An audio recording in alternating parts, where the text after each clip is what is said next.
Former President Donald Trump has won the U.S. presidency, with Republicans retaking control of the Senate. Control of the House of Representatives, where Republicans currently hold a narrow majority, is yet undecided. Control of the House would give a second Trump administration broader powers to enact its tax, energy, trade, and regulatory agenda. S&P 500 futures jumped over 2% to a record high, while the U.S. dollar rallied and U.S. bond yields jumped. Republican control of Congress is key for Trump to extend expiring Tax Cuts and Jobs Act provisions.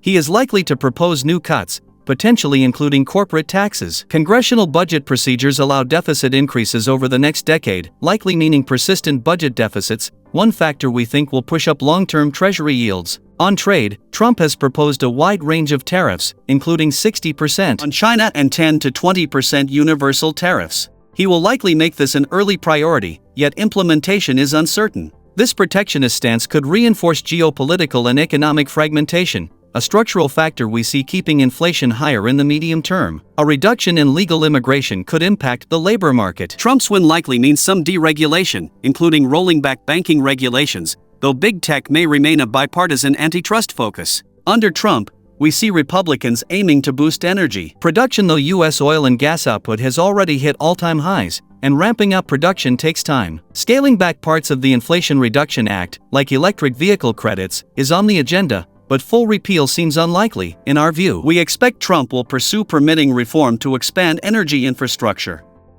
In the near term, we see U.S. equities supported by solid economic and corporate earnings growth, political clarity, and Federal Reserve rate cuts.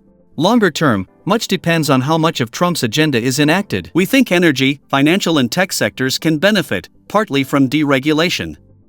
We see multiple factors, including supply constraints like an aging workforce, keeping inflation above pre-pandemic levels. We are neutral long-term U.S. Treasuries and prefer medium-term maturities and some quality credit for income, but expect yields to rise over time as investors seek more compensation for the risk of holding bonds.